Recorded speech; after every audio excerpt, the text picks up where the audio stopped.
고린도전서 15장 29절에서 34절의 말씀입니다. 만일 죽은 자들이 도무지 다시 살아나지 못하면 죽은 자들을 위하여 세례를 받는 자들이 무엇을 하겠느냐? 어찌하여 그들을 위하여 세례를 받느냐?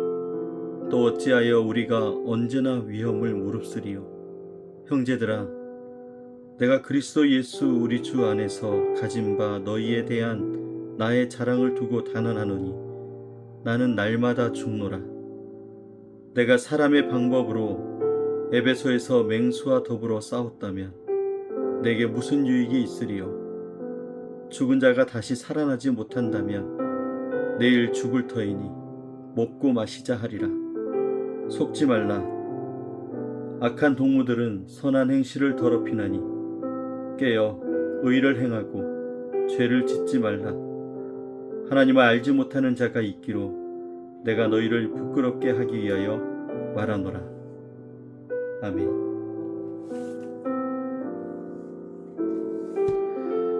오늘도 함께 5가지 묵상법을 가지고 같이 묵상하며 하루를 시작하도록 하겠습니다. 많은 사람들이 결과가 보이지 않으면 쉽게 포기하며 살아갑니다. 열심히 공부해도 합격할 가능성이 없다면 책을 덮게 되고, 아무리 노력해도 열매가 없다고 생각하면 더 이상 수고하려고 하지 않습니다. 결국 사람은 자신이 믿는 미래를 따라서 오늘을 살아갑니다. 고린도 교회 안에는 예수님을 믿지만 죽은 자의 부활은 부정하는 사람들이 많이 있었습니다. 바울은 오늘 본문에서 만약 부활이 없다면 우리의 신앙도 헌신도 인내도 모두 설명할 수 없다고 이야기를 합니다. 반대로 부활이 사실이라면 지금의 삶은 완전히 달라지는 것이죠. 오늘 본문은 우리가 왜 부활을 믿어야 하는지에 대해서 깊은 질문을 던지고 있습니다. 부활을 믿는 사람은 오늘 우리는 어떻게 살아야 하는지 오늘 말씀을 통해서 한번 같이 은혜를 나누겠습니다. 먼저 오늘 말씀에서 하나님은 어떤 분이실까요? 하나님은 죽음, 이 사망을 우리 인생의 마지막으로 두지 않으시는 분이십니다. 29절부터 바울은 죽은 자의 부활이 없다면 신앙의 여러 모습들이 설명되지 않는다고 말하고 있습니다. 여러분, 부활한다라는 것은 다시 일으키는 것이고 다시 세워지는 것을 뜻하는 말입니다. 사람은 죽음을 끝이라고 생각하지만 하나님은 죽음 너머의 삶을 우리에게 보여주십니다. 십자가를 보면서 사람들이 끝났다고 외쳤을 때 하나님은 부활을 준비하고 계셨습니다. 무덤이 끝이라고 생각했던 순간에 하나님은 새로운 시작을 열고 계셨습니다. 복음은 죄를 용서하는 데서 끝나지 않습니다. 죽음까지 무너뜨리시는 하나님의 승리를 선포합니다. 하나님은 무너진 것을 다시 세우시고 죽음 가운데서도 생명을 일으키시는 분이십니다. 오늘 말씀 우리에게 지시하시는 것은 무엇일까요? 부활의 소망 안에서 깨어 살라고 우리에게 말씀하십니다. 34절에서 바울은 깨어 의를 행하고 죄를 짓지 말라고 말합니다.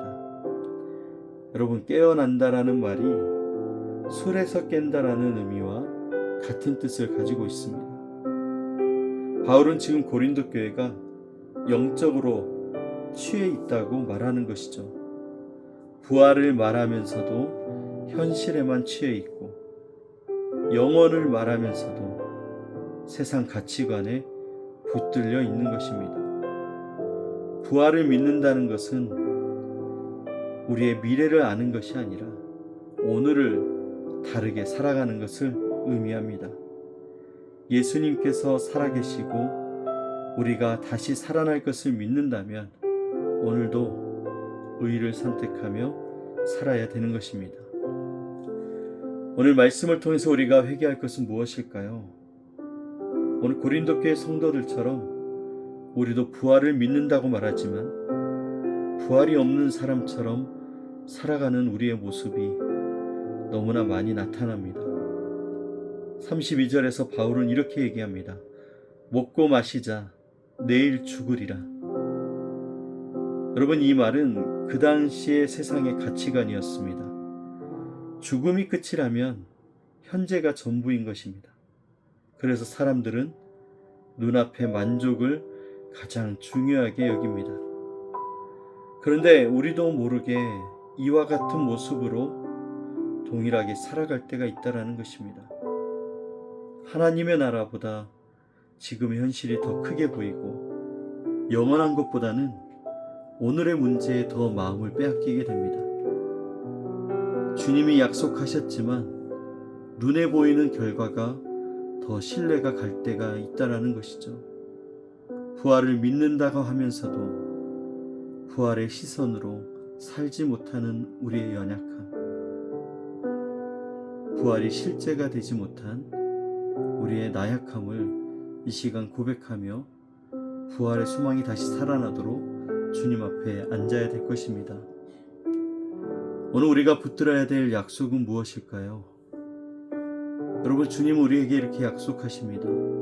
주님 안에서의 모든 수고가 결코 헛되지 않다라는 약속입니다. 30절 31절에서 바울이 자신이 날마다 죽음의 위협 속에서도 복음을 전한다고 말합니다. 만약 부활이 없다면 바울의 삶은 가장 어리석은 삶일 것입니다. 그러나 부활이 있기 때문에 그의 고난은 헛되지 않습니다. 예수님의 십자가도 부활이 없었다면 실패처럼 보였을 것입니다. 하지만 부활이 십자가를 승리로 바꾸어 줬습니다. 마찬가지로 하나님은 성도의 눈물과 기도와 인내를 결코 잊지 않으십니다. 지금은 이해되지 않아도 하나님은 모든 것을 영원의 관점에서 완성해 가십니다. 부활은 하나님께서 마지막에 반드시 승리하신다는 약속입니다. 여러분, 오늘 말씀을 어떻게 적용하며 살아갈 수 있을까요? 영원의 관점에서 바라보는 삶. 지금의 현실의 어려움보다 부활하신 예수님을 더 크게 바라볼 수 있는 그 믿음. 오늘 우리의 믿음을 약하게 만드는 이 생각과 영향력들을 점검하면서 33절의 말씀처럼 속지 말라. 오늘 우리의 마음을 흔드는 세상의 가치관을 분별해야 될 것입니다. 사랑하는 여러분, 부활을 믿는 사람은 결과를 보는 것이 아니라 주님의 약속을 붙들고 살아갑니다. 여러분, 매일 부활의 복음을 기억하십시오. 예수님께서 살아나셨기 때문에 오늘 우리의 미래도 하나님 손안에 있는 것입니다.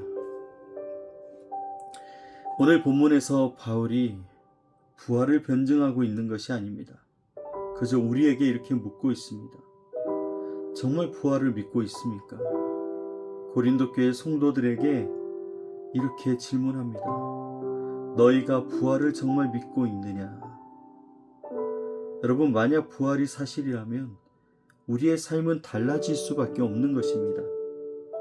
예수님의 부활은 과거에 일어난 사건이 아니라 오늘 우리의 삶을 움직이게 하는 능력입니다. 십자가가 죄의 문제를 해결했다면 부활은 죽음의 문제를 해결했습니다.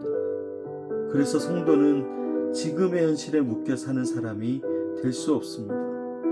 죽음의 문제가 해결되었고 이제 우리는 영원을 바라보며 사는 믿음의 사람이 된 것입니다. 부활은 죽은 뒤의 소망이 아니라 오늘의 부활의 삶, 오늘을 살아갈 수 있는 힘을 부어주는 영원한 소망이 되는 것입니다. 사랑하는 여러분, 부활의 소망을 회복하십시오. 이 땅에서만 소망이 있는 것이 아니라 영원의 소망을 우리에게 주셨습니다. 지금의 삶이 아무리 괴롭고 눈물과 고통이 있을지라도 우리가 인내하며 버티며 참아내며 살아가는 이유가 바로 이 부활의 소망, 영원한 소망이 실제이기 때문에 그렇습니다. 여러분, 이 믿음을 가지고 복음의 완성을 이루는 여러분의 삶이 되기 원합니다. 십자가와 부활, 이 복음의 완성으로 우리의 믿음을 끝까지 지킬 수 있는 하나님의 사람들이 되시기를 주님의 이름으로 축복합니다. 함께 기도하겠습니다. 모든 사망 권세를 이기시고 부활하신 주님, 우리에게 부활의 소망을 주시니 감사합니다. 우리가 입술로는 부활을 믿는다고 말했지만 현실의 문제 앞에서 쉽게 낙심하고 두려워했던 우리의 모습을 이 시간 회개합니다. 죽음을 끝으로 두지 않으시고 하나님을 더욱 신뢰하게 하시며 영혼을 바라보며 살아가는 이 믿음을 허락하여 주옵소서. 세상의 가치관에 속지 않게 하시고 부활하신 예수 그리스도를 바라보며 깨어 의를 행하게 하옵소서. 오늘의 수고와 눈물이 헛되지 않음을 기억하게 하시고 모든 상황 속에서도 부활의 소망을 붙들게 하여 주옵소서.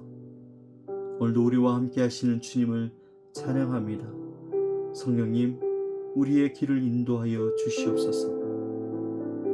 부활의 소망 되신 우리의 구원 되신 예수 그리스도의 이름으로 기도드립니다.